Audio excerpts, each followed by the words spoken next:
What's going on, everyone? It's Bales, and welcome back to the first AFL Fantasy Trade Talk for the season.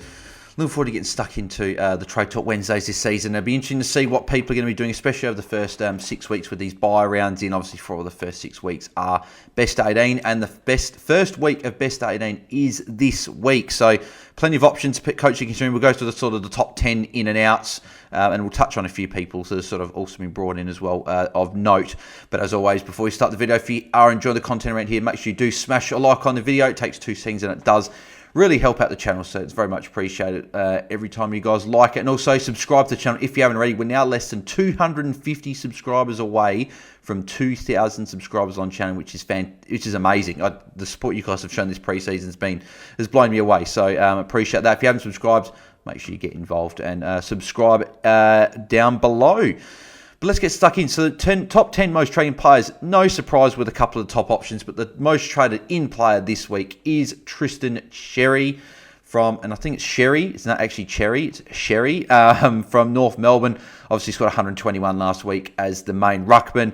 Looked really good as well. He actually had a pretty slow start. I think he had sub 20 points in the first quarter, but from then on, I think he went essentially 30 points a quarter from that, well, near 30 points a quarter from then on. So, yeah, he was huge. No, hang on. Yeah, it was over 30 points a quarter. Yeah, definitely over 30 points a quarter. Yeah. So, yeah, my maths, yeah, it's fantastic, as you guys can see. But, yeah, Cherry was great. I think that the big sort of trade that people are considering is with Grundy. Obviously, Grundy to Sherry. Yeah, I keep saying Cherry. To go to Sherry.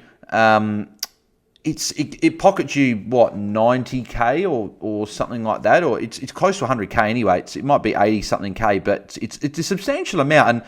And if Sherry goes out and scores another, even if it's 100 plus, he's going to be going up probably another 40k. Grundy's break even, I think he's in the 70s. He's not going to go up a great deal unless he goes 140. So Sherry is going to be, see again. He's going to be closing that gap in price. So to get a good substantial amount of cash, it's probably got to be this week.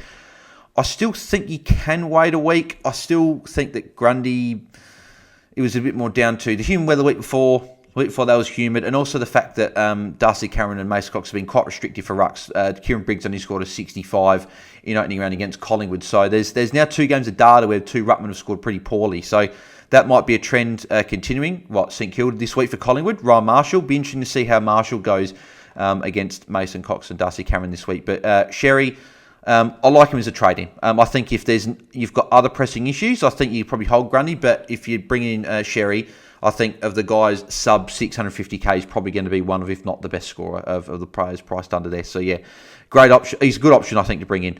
Massimo D'Ambrosio is the second most traded in with 7,500 coaches bringing him in, which is just short of the 8k coaches bringing in Sherry. Massimo, I think the most obvious trade is going a Buderick to him, and I think if you've got Buderick, I think that is a trade you probably need to do. I don't mind if people go to like a Jordan Clark from a Buderick or whatever, but yeah, in terms of Massimo, I'm not sure exactly how his scoring is going to go. There's still a lot of names back there, and he's playing essentially on a wing for most of that game, but you've still got Amon, Sicily, Weddle, Scrimshaw. There's probably someone I'm forgetting off the top of my head that I can't think of. And obviously, Massimo D'Ambrosio is there as well. So there's a lot of guys back there. So can he be a consistent scorer to make cash? He's priced, I think, a bit higher now. I'm not exactly sure what he's priced at. But he's priced over 50 now. So you'd be wanting him to go at least 75, I think, from here to be a good pick. And I think he can certainly do that. I feel like I personally want to watch one more week. But as I said, if you've got Buderick, you probably have to launch into him straight off with one game. But yeah, so I don't mind that play. But if you're going like a Zach Williams, a few people trading out this week, he's on buy, I probably wouldn't be doing that right now unless you have nothing else to do. But yeah, I don't mind Massimo. I want to see one more week personally. Riley Bonner, 6.6k coaches are bringing him in. Not really much to add from what I said in my review yesterday. Obviously, I'm looking at bringing him in this week, and I think he's probably my number one trade target for the week. Obviously, I'll go through my top 5 at the end once we've gone to the most top ins and outs. But yeah, for me, I think Riley Bonner's probably number 1, if not number 2, in my top trade targets of the week. He's got the role. Sinclair comes back this week. I still think Sinclair's going to play a bit more in the midfield because last year they didn't have Bonner. So I had Nasai and Miller, and that was it. So Sinclair sort of had to play back there to help out St Kilda's defence, whereas now the fact they got Bonner, Sinclair doesn't have to play defence anymore. First game back, maybe he plays a bit more defence, but I think even in a few weeks, like over the next couple of weeks, we're going to see Sinclair, I think, going more into the midfield. Again, that's just a prediction. It might mean that Bonner's scoring dries up, and we might have to jump off in a couple of weeks. But I just think with the fact that you've got 102, his break-even, I think, is 51, if I'm not mistaken. 24. 51 was his break-even last week. So 24... If he goes another 80, 90 again, or even more, he's going to go up a lot. And he could be 600k within a couple of weeks. So for me, I think he's a great option to bring in. Oliver Dempsey, another great option to bring in. Negative 10 break even. He's a bit more expensive, over 300k there. I think he's exactly 300k. I think he played really well. Crows isn't the easiest matchup to score against. But I think if he can go at 60s, he's going to make a substantial amount of cash. And he's definitely another guy that I'm really keen to look at this week. Jack Billings, huge game last week, 140. I don't think he's going to do that every week. Well, he's definitely not going to do that every week. Can he go at an 80 average? I think he can. I don't think you should be expecting many of those ceilings, because if you look at last week, so many of those guys had a lot of marks. Like he had 15, Stephen May had 13. I think Petrarca had like 10 or something. Gorn had 9. All their defenders had like a heap as well. A lot of players had like 6, 7 or more. Pretty much the whole Melbourne team did. So it was a very uncontested game, that one. Billings is good for cash gen now because the fact he got that 140 balances out that 10, and his break even is now 31, so he can start making cash this week. So again, don't mind it. But if you bring him in, don't be expecting those 140s much more. Caleb Sarong, nearly 4K coach jumping on him. So as I didn't actually say, 6.3K coach jumping on Dempsey. You can probably see on the screen the 4.3K jumping on Billings. Sarong just under 4K. I think Holmesy made a good point and said that there's been players in the past that coaches have just thought, I'll get them in at a later date, and they've never really got any cheaper. And Sarong could be that guy. He looked amazing. I went to that game and watched him firsthand, and he was everywhere, like literally everywhere. He was fantastic. Well, 161 would mean you are everywhere.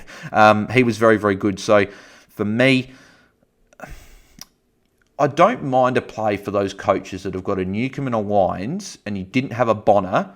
You could go a Wines down to Bonner and go Newcomb up to Sarong. I don't hate that play at all. You get a captain option. North Melbourne this week could go big again. I just don't like paying up for these guys unless I've started with them. So if you started Sarong, great. But I would probably look for some value personally just to build up that cash gen, because Sarong's not going to make that much cash. Like, yes, he's got a break even of... there's loads on screen. Of 85, gets another 110. He's going to make more cash. He's just over $1 million. But it's not like he's going to go to 1.2, 1.3 million. Whereas you can get a guy like a Jack Steele for 120 odd K less. And Jack Steele looked really good with a 108. He's just an example. Like you've got a Matt Crouch who's a couple of 100K cheaper that we'll talk about in a sec that you could go. There are value options, but again, if you've got your team all sorted and you're happy to pay up, I think Sarong is a good trade in. Jeremy Sharp, I like him as an in as well this week, 3.4K coach, so jumping on him. I'm glad I did start with him, because the comparison between Dempsey and Sharp, who do you bring in, is a really tough question to answer, because Dempsey's got lower break even. I think Sharp's probably got the better, sort of the more consistent scorer. I think he'll be a 60 plus most weeks, whereas Dempsey could maybe go a little bit up and down. So it probably is team dependent, and depends if you need a forward or a mid. Obviously, for utility there, it's going to be even harder. Hopefully you can almost just have to pick a midfield or just a forward, because then it's like a decision made for you. But for me, it's a very tough decision. Maybe you go Sharp because he's got North this week, and because I think his scoring might be a bit more consistent longer term. But I think Dempsey's a great target. Well, he got a 70 in the practice game, Dempsey, as well. So, he is. That's now 2 games in a row he's put up a couple of good scores. But I like both. Charlie Dean, just over 3K coach, jumping on him. I'm not as keen to jump on him. He's got the Saints this week. Could put up a decent score for a rookie. But then again, he might not play. Obviously, we'll get the teams shortly after, obviously, this video does go live. I'm just not sure. I don't know if he'll be there. Like, they could bring Frampton or something in. Like, I'd rather than play Dean. I think Dean's a better player, but they've lost 2 in a row. Dean's played both. Do they just say that he's a bit of a scapegoat and gets dropped? Obviously, Murphy, I don't know when sort of he's coming back from the concussion and everything. So Dean, I don't think is locked, and especially if you're going with Zach Reed to him, it's a wasted trade because if Dean gets dropped, you've already got a red dot there anyway. So I probably wouldn't be worrying about Dean personally, but again, if you want to go down that path, then that is your choice as well. Matt Crouch, 113, good score there. Obviously, he'll get his cash moving in the right direction. Obviously, he's now going to have a lower break even of 69, which is good. So if he continues to pump out these 90s and 100s, he's going to continue to make some good cash for us. So for me, I think that game was really tailor-made for Crouch on the weekend. So I was still worried about him hitting those consistent hundreds just because of with Dawson and Laird and other guys running through there. But he looked good. So again, you can ride that cash. He doesn't have to be going at 110. Even if he goes at 195, it's still a decent pick. And if he goes at 110, then that's a smash pick, and you've got yourself a guy that's around the top 8 mids. But again, can Dawson, Laird, and Crouch really all average 110 plus? No, I don't think so. And Isaac Heaney as well is the 10th most trading player, 2.8k. Coach are jumping on him. Again, this is very interesting. If you don't have him, I think if you're bringing him in now, you're expecting him to be a top 6 forward and not trading him at his buy, because I think a 3-week play could be. But then again, you could, because he's going to make a lot more cash. He's got Essendon, Richmond, West Coast is X3. You could bring him in. He'll probably make another 100k maybe, and then you can trade him out to even if it's a Flanders, you make yourself some cash there. Well, depending on how Flanders goes. If you go down to someone else, you make some cash as well. So Heaney, if you're looking at Heaney, I would definitely tick off bringing him in. Hopefully you guys started him though, because I know a few people didn't, and if you didn't, that's a choice. Do you go him? Do you not? It's an interesting topic there as well. A few other players brought in as well. Blake Howes, if you don't have him, I still think he's a good option. I know you probably missed that 98k price jump last week, but I still think he's good in. Nat 5, someone I'm looking at as well. 86 last week, looked good. Played midfield. It was the thing was most positive. Two positive things for me for Fife. Not only did he look good as well, but if we go to match stats, 86% game time is really important there. And then the 7 tackles is also really important. The fact he had a couple of marks on the ball is pretty good. So the fact that he was able to fill some other stat lines, which was probably our one concern, and probably the time Graham we thought was going to be a bit lower. He's 39% owned. A lot of the comp own him. So you sort of, if you don't jump on, you might be losing out on a bit. So yeah, I really like him as an option. He's someone I'm considering. Perkins, I want to see another week, and I'm hoping Parrish is back this week, so we can actually see Perkins with Darcy Parrish in the side, because in the practice game, I think he scored a 38, didn't attend any centre bounces. Last week was the most attended, had the most attendances for any midfielder at Essendon. So, and he scored a 130. So it's like, what are you going to get? Hopefully a game like this means that Essendon he was so good, we're going to keep him in the side. So I'm just actually getting up Essendon's injury report here. So Darcy Parrish is a test. So what are they saying here? Could be boosted by the return from Darcy Parrish from a calf injury. If Parrish is back, I think wait one more week. But then again, it's like if you wait another week and he pops out another 120, having a break even of 34, he's going to be near 700k, and then you're paying 700k for him. I think you can afford to wait. I'd rather pay that extra little bit of money, but be sure that he's a good option to look at, than bring him in now. Parrish comes back in. They play Merritt, Parrish, and Durham be the main 3, and then Perkins is 4th or 5th in line, only gets like 20% and scores a 60.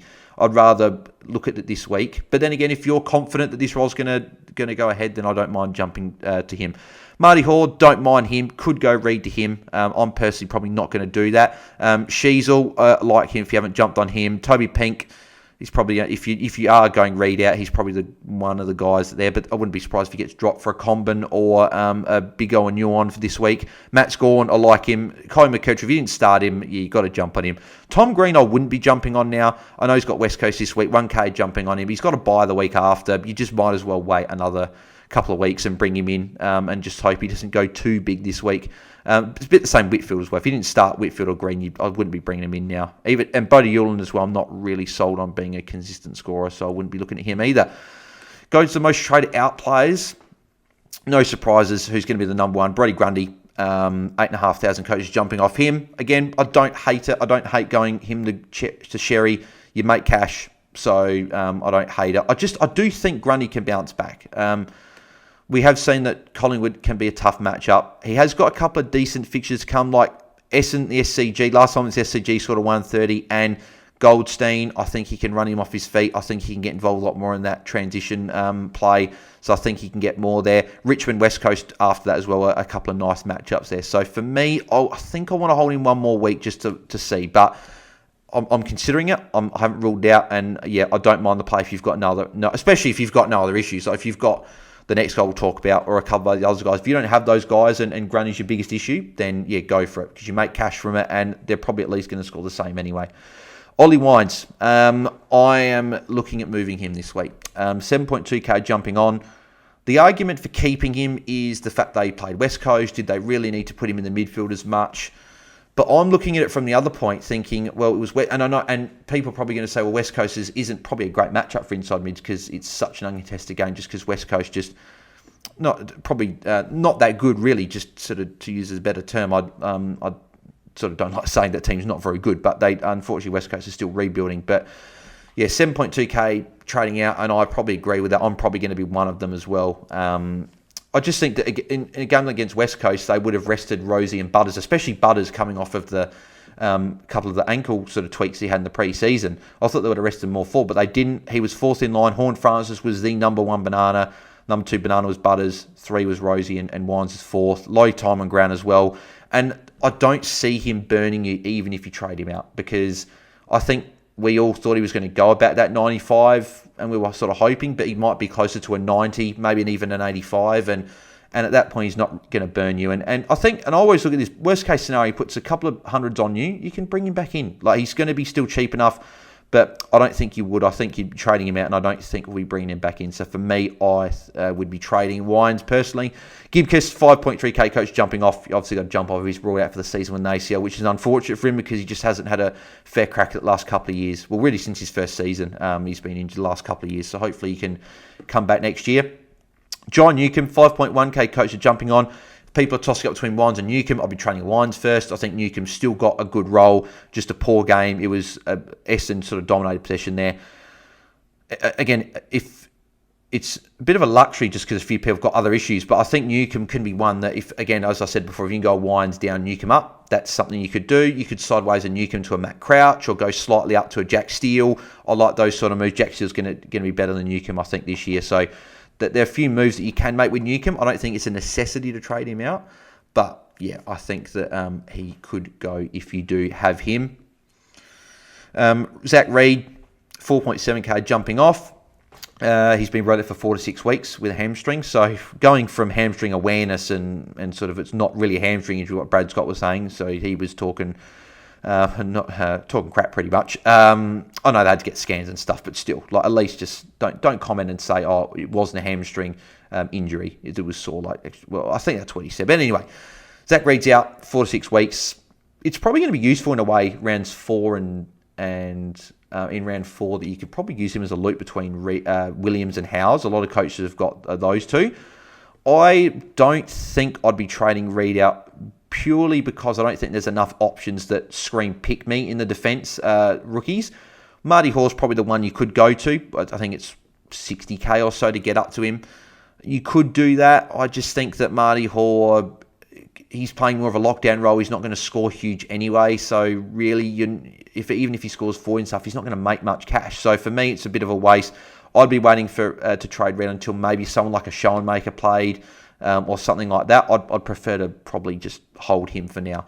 But if you haven't got any other issues, again, he can go. James Sicily, I know his suspension got what is it? He's not being suspended. His appeal was successful. And yeah, so you could hold. I just think he's going to lose that much cash very quickly that probably got to get off. If they bring Ethan Phillips in this week, there would be an argument you could hold him, because then they've got Phillips and Frost playing the 2 key defensive roles, which means Sicily can be that intercepting third tall, which is where we know he scores all his points. But then again, Hawthorn weren't really chipping it around like they were last year. It was very much they were trying to go quick with your Weddles and your D'Ambrosios and guys like that. So maybe they're doing a bit more of that this year, and Sicily's going to be not even a 95 guy. Maybe he's closer to an 85, 90 guy if they're going to be playing like that. So for me, I'd be trading, I think, regardless. He's going to lose a lot of cash, and we can jump on him in a few weeks' time if he scores really well. Zach Fisher, 4.1k coach, so jumping off him. for me, I wouldn't be jumping off. It was one game. He dropped an easy mark. A couple other things, sort of, a ball would bounce away from him, whatever. And the difference between that and an 80. If he gets an 80, we're not even talking about it. So, yeah, for me, I think I'd be holding Fisher. If he does this again next week and scores a 60, then there's a bit of concern. But he scored a 110 plus in the preseason game. So for me, I'd be holding. And he scored a 46 or 49 and a half against Collingwood in the practice game. So I'd be holding. He's preseason. This would be one where I think it's just from 1 week, people are jumping off because they saw a poor score. I think he'll be a lot better than that moving forward. Connor Buderick, I think you have to jump off. That 25 is going to be in his price cycle now for the next 4 weeks. 3K coach to jumping off him, which I think is correct. He's got Bulldogs at Mars Stadium. Bulldogs good matchup. Mars Stadium, not a great ground to score on. We know it is a bit iffy. And he's got a bye next week as well. So for me, I'd be trading. I think him to D'Ambrosio. If you've got Buderick, that's probably what you're doing. Jordan Clark as well, don't mind going up to him. It's 180k or something to go up to him. So yeah, break even to 71. It's not unachievable, but I'd just be jumping off because of that poor score. Nick Caulfield as well.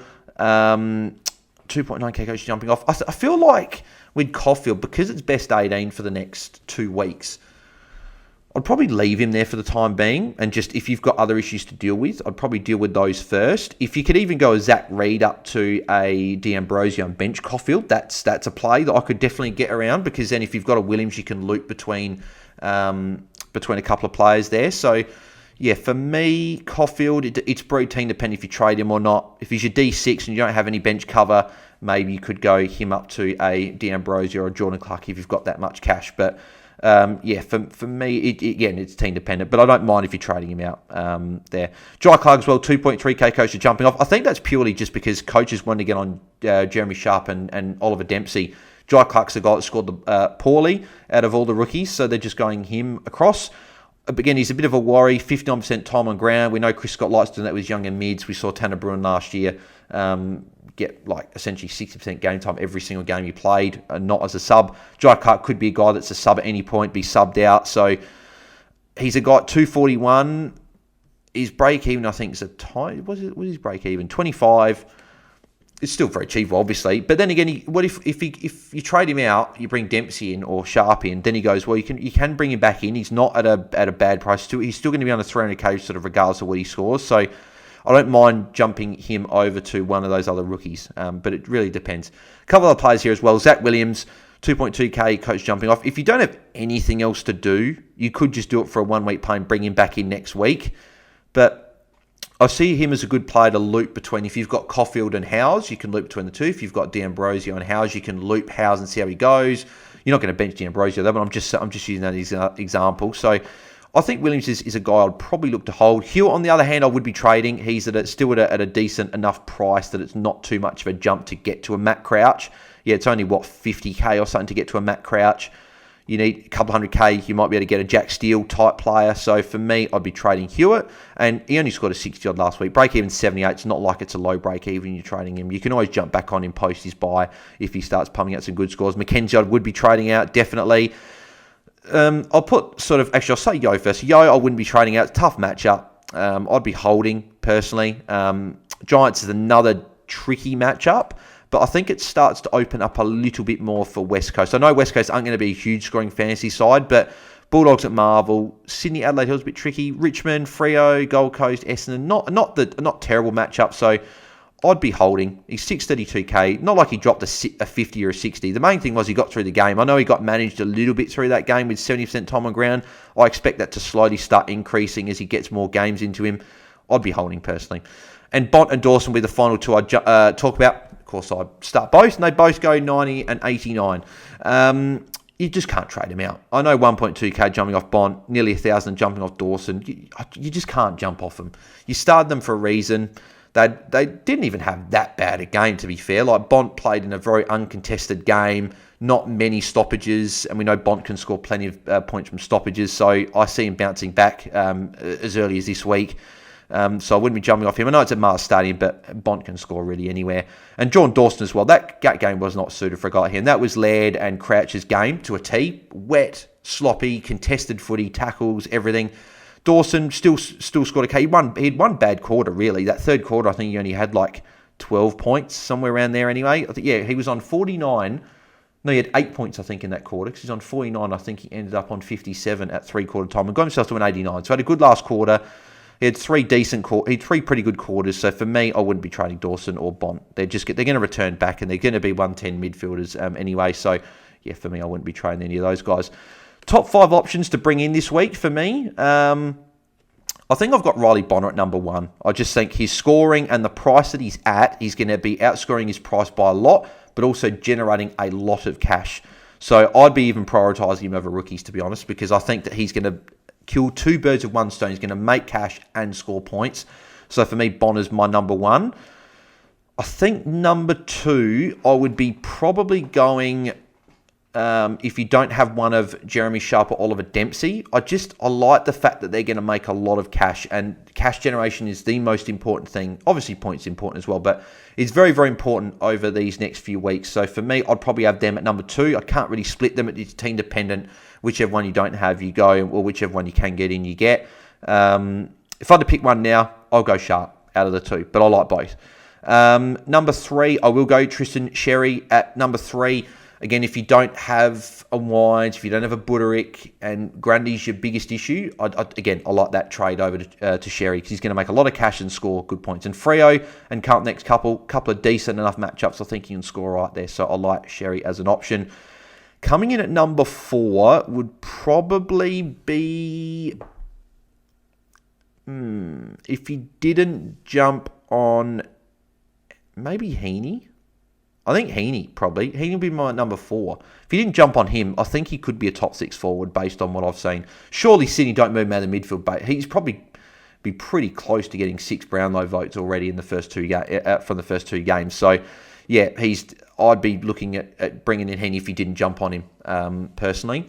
Number 5, I would say guys like Howes and McKercher would be there, but I'm assuming that most coaches jumped on. If you don't have them, they would be number 1. They would be above Bonner, because you just need Howes and McKercher there.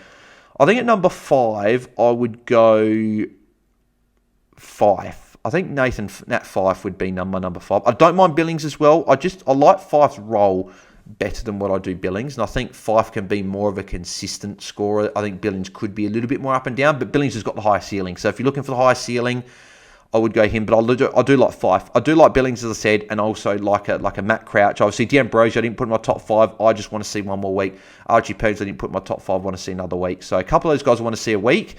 The other guys in the top 5, I feel a bit more safer on jumping onto them this week, because again, you want to be jumping on guys that you're probably sure about at this time of year, because you don't want to bring in a guy and then have to trade him out next week, and if you get other issues, you've got to trade them out as well. So for me, I'd be looking at those top 5, and yeah. But they're my top 5 for the week, and that is what I'll be all the ins and outs for the week.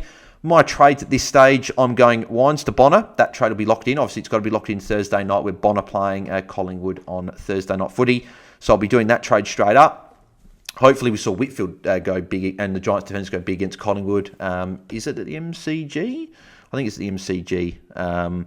So wide open ground, I think could suit a guy like Bonner pretty well. Yeah, at the MCG. So yeah, for me, definitely bringing him in, and he'll be my M5. My other trade is still up for debate. I'm currently going Jai Clark to Oliver Dempsey, but I'm also looking at Grundy to Sherry. That's one I'm looking at. I've also looked at going a Caleb Windsor, or I don't know if I can go... If Lazaro got dropped, that would make it a pretty easy decision. I'd be going one of those maybe to a Nat Fife and benching a Darcy Wilson, just because it gets a rookie off field, best 18. It's going to be another better score on my field. So that, for me, is something I might lean towards over getting a Dempsey, just to get a better score on field. On field, because I don't anticipate a Darcy Wilson or a Lazaro being in the top sort of 10 to 15 scores, whereas Fife could pop a 90 or so against North Melbourne. So, and then what was it Fife's break even actually? His break even was 39. So yeah, still got good cash to make, and yeah, so that's what I'm currently looking at. But let me know in the comments below what you guys are currently doing with your trades. And let me know what your top 5 options are. If you agree with my top 5, let me know in the comments below. And any other trade question you guys have got, leave them in the comments below, and I'll answer those. Hopefully before Thursday night, or whenever you need them answered. I'll get to them whenever I can. Make sure you smash a like on the video. Very much appreciate it. If we can get 50 likes on the first Trade Talk video of the season. That'd be fantastic. Obviously, the goal is always 100 likes on a video, but 50 would be the goal. So if you guys can smash a like, that'd be very much appreciated. Also, subscribe to the channel. We are just under 250 away from 2,000 subscribers, so we're nearly there. So if you can help me get to that milestone, that would be very much appreciated as well. I'll be back with Tim on Friday for another pre-lockout chat. It might be a tiny bit earlier than normal. It could be half an hour earlier. I know that Mitch and Luke are doing their stream on the Thursday, so we've got that time to maybe move it half an hour forward because I will be going to the Adelaide and Geelong game on Friday night. Really looking forward to that. Obviously, heading back to Adelaide, I'll be heading back to Adelaide pretty much as this video is going live. So I will answer your questions when I get back to Adelaide if there is some there as well. And looking forward to Friday night footy. Hopefully, the Crows can get off with a win in their first home game of the season, but I'll be keen to see that hopefully Jordan Dawson can go pretty well as well. So, beautiful. All right, I'll catch you guys on Thursday. Good luck with your trades. Hopefully you guys have some good VCs and stuff on Thursday for you doing that, and we'll chat to you guys on Friday. So, I'm out. Cheers.